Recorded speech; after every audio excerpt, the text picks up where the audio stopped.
Hello friends, ఎలా ఉన్నారు? ఈరోజు మనం ఈ వీడియో ద్వారా ఒక గ్రేట్ పర్సన్ తన జీవిత కాలంలో తెలుసుకున్న జీవిత సత్యాలను గురించి తెలుసుకుందాం. ఈ వీడియోలోకి వెళ్లే ముందు గాంధీ గారు చెప్పిన కొన్ని మాటల్ని గుర్తు చేసుకుందాం. తెలుసో తెలియకో మనలో ప్రతి ఒక్కరూ ఏదో ఒక ఎంతో కొంత సేవ చేస్తూనే ఉంటాం. ఆ సేవను ప్రయత్నపూర్వకంగా సంకల్పంతో ఒక అలవాటుగా పెంచి పోషిస్తే క్రమేపీ మనలోని సేవా తత్పరత బలవత్తరమవుతుంది. మరియు మన సంతోషమే కాదు, ప్రపంచానికి ఆనందాన్ని అపరిమితంగా అందించగలం. Let's start our video. Alexander the great అని ఎందుకంటారో మీకు తెలుసా? తెలుసు, అతను ప్రపంచాన్ని జయించాడు కాబట్టే అనే సమాధానం చెప్తారు. కానీ అంతకంటే ఆయన గొప్పవాడు అవడానికి మరో కారణం ఉంది. అది ఆయన మరణశయ్యపై ఉన్నప్పుడు మానవాళికి ఇచ్చిన సందేశం వల్ల. ఆయన గురువు అరిస్టాటిల్ హిందూ దేశాన్ని జయించవయ్యా, అది విజయం అంటే అంటాడు.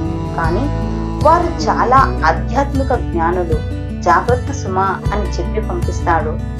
భారతదేశం నుంచి జ్ఞానులను కూడా తీసుకురమ్మని కోరతాడు.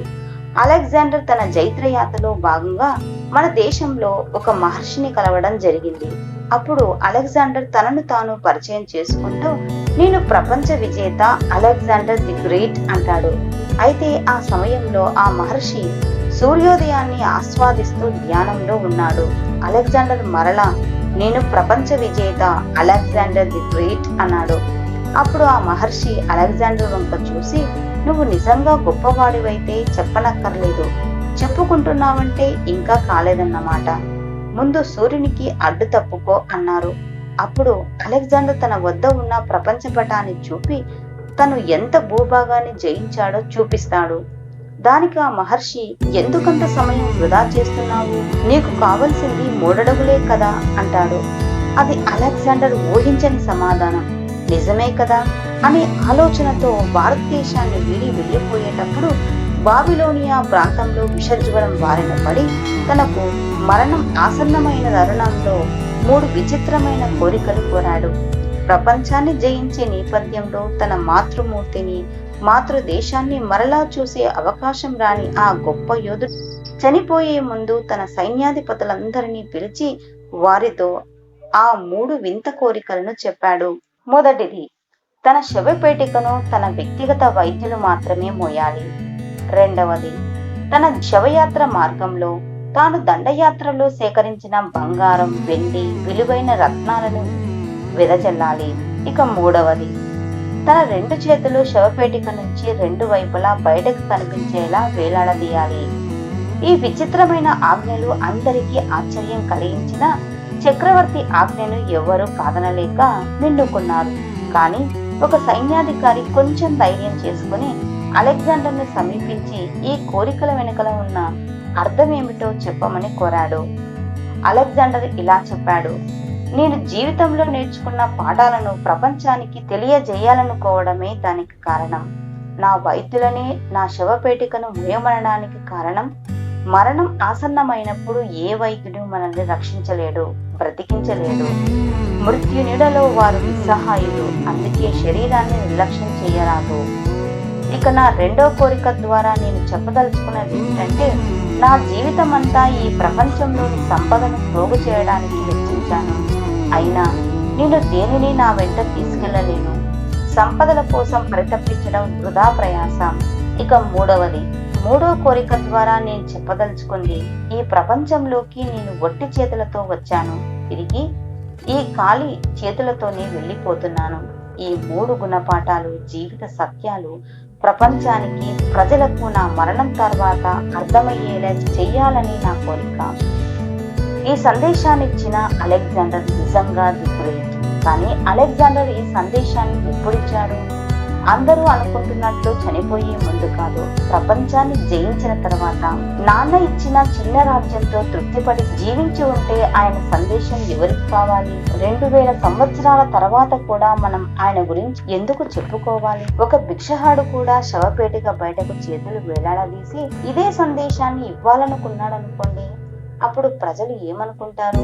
అతను చనిపోయాక కూడా అడుక్కుంటూ వెళ్తున్నాడు అనుకుంటారు. కలలు కనండి అని అబ్దుల్ కలాం గారు చెప్తే బాగుంటుంది. గోల్డ్ మెడల్ సాధించడం పెద్ద విషయం కాదని అభినవ్ బింద్రా చెప్తే బాగుంటుంది. 1,00,000 రూపాయల్లో కారు సాధ్యం అని రతన్ టాటా గారు చెప్తే బాగుంటుంది. ధర్మ, అర్థ, కామ దాటిన వారికి ఆధ్యాత్మికత అర్థమవుతుంది. బుద్ధుడు సర్వం త్యజించక ముందు రాజు కదా, మహావీర్ కూడా రాజే కదా. మరి రాజే ఒక ఆధ్యాత్మిక గురువైతే పాపులర్ అవడం సులభమే, సత్యమైతే ఆదరణ పొందడము సులభమే. రాజా రవివర్మ గారు ఒక గొప్ప చిత్రకారుడు. రాజు అవడం వల్ల ఆ చిత్రాల గొప్పతనం త్వరగా అందరికీ తెలిసిస్తుంది. గాంధీ గారు సూటు వేసుకుని ప్రాక్టీస్ చేసే ఒక ధనవంతుడైన లాయర్ కనుక చొక్కా లేకుండా తిరిగితే అంత నిరాడంబరుడయ్యారు. మనం వదలాలంటే ముందుగా మన దగ్గర వదలడానికి ఏమైనా ఉండాలి కదా. రాబిన్ శర్మ గారు రాసిన ఆత్మశోధనకే ఆస్తులు త్యజించిన ఒక యోగి కదా అనే పుస్తకం ఎంతో విజయం సాధించింది. ఎందుకంటే ఆస్తులు లేనివాడు త్యజించేదేముంది, ఉన్నవాడు త్యజించడానికి ఎంతో ధైర్యం కావాలి. తను ఆల్రెడీ అయి ఉన్న దానిని వదలలేకపోతే తను కావలసినట్లు కాలేడు కదా. తామరాకులా ఉంటూ బురదను అంటుకోకుండా ఉండడం, ఆ బురదపై ఫిర్యాదులు చేయకుండా ఆ బురద సహాయంతో కలువ పువ్వులా వికసించడం ఆధ్యాత్మికతకు చిహ్నాలు. నిరాశ, వైరాగ్యం, వట్టి వేదాంతం ఆధ్యాత్మికతకు చిహ్నాలు కాదు. మన ధర్మాన్ని మనం నిర్వర్తించడం ఆధ్యాత్మికత. చెయ్యాలనుకున్న పనిని ఒక తపస్సులా తపనతో చేయడం ఆధ్యాత్మికత. అంతరాత్మ పిలుపుకు ప్రతిస్పందించడం ఆధ్యాత్మికత. ప్రేమ, కరుణతో కూడిన హృదయంతో పని చేయడం ఆధ్యాత్మికత. మన కర్తవ్యాన్ని సమర్థవంతంగా సంపూర్ణంగా నిర్వర్తించడం ఆధ్యాత్మికత. ఒక అర్ధరాత్రి దొంగల మరణం మీ వద్దకు వచ్చినప్పుడు అది మీ నుంచి దోచుకెళ్లగలిగేది ఏమీ లేనంత పరిపూర్ణంగా, వైభవంగా మీరు జీవించాలి. జీవితం జీవించిన వాడికి మరణం పట్ల భయం ఉండదు.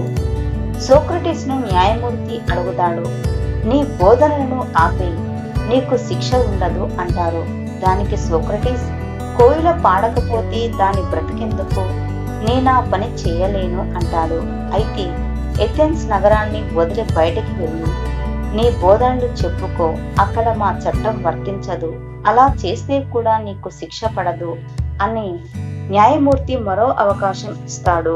దానికి సోక్రటీస్, చరిత్ర నన్ను పిరికివాడంటుంది, పిరికివాని బోధనలు ఎవరికి కావాలి, అందుకని నేను ఆ పని కూడా చేయలేను అంటాడు. అయితే మరి నాకు మరొక గత్యంతరం లేదు, నీకు మరణశిక్ష విధించడం తప్ప. దానికి సోక్రటీస్ ఆనందంగా ఒప్పుకుంటాడు. నేను జీవితాన్ని చూశాను కానీ చావు చూడలేదు, చాలా సంతోషంగా మీ తీర్పును శిరస వహిస్తున్నాను అంటాడు. న్యాయమూర్తికి ఆయనను రక్షించే మరో మార్గం లేక ఆయనకు సూర్యాస్తమయం లోపు విషం త్రాగి మరణించవలసిందిగా ఆజ్ఞాపించాడు. శిష్యులందరూ బాధ తప్త హృదయాలతో ఉంటే సోక్రటీస్ మాత్రం హుషారుగా ఉంటాడు. సూర్యాస్తమయం అవుతుంది, విషం కలపడం ఆలస్యం ఎందుకు అవుతుందని, నీ విధి నీవు సరిగ్గా నిర్వర్తించడం లేదని ఆ విషం కలిపే వ్యక్తిని తొందర పెడతాడు. మీరు ఇంకాసేపు జీవించాలని నేను ఆలస్యం చేస్తుంటే మీరెందుకు అంత తొందర పడుతున్నారు అని ఆ వ్యక్తి అంటాడు. దానికి సోక్రటీస్, నేను జీవితాన్ని చూశాను, మరణాన్ని చూడలేదు, అది తెలుసుకోవాలని అంత ఉత్సాహంగా ఉన్నాను అంటాడు. విషం త్రాగాక తన ప్రతి అనుభవాన్ని తన శిష్యులకు చెప్తాడు. ఏమాత్రం బాధ లేకుండా మరణిస్తాడు. జీవితం పూర్తిగా జీవించిన వారికి మరణం పట్ల భయం ఎందుకు? జీవించని వారికి కదా మృత్యువు పట్ల భయం. మీరు పుట్టినప్పుడు ఏడ్చారో, ప్రపంచం సంతోషించింది. మీరెటువంటి జీవితం జీవించాలంటే మీ జీవిత కార్యం సఫలం చేసి మీరు ఈ ప్రపంచం నుంచి సంతోషంగా నిష్క్రమించినప్పుడు ప్రపంచం అంతా దుఃఖించాలి. ఈ వీడియో మీకు ఎలా అనిపించిందో కామెంట్ బాక్స్ లో కామెంట్ రూపంలో మాకు తెలపండి. మీకు నచ్చినట్లయితే లైక్ చేయండి, మీ ఫ్రెండ్స్ కి షేర్ చేయండి. Thank you friends.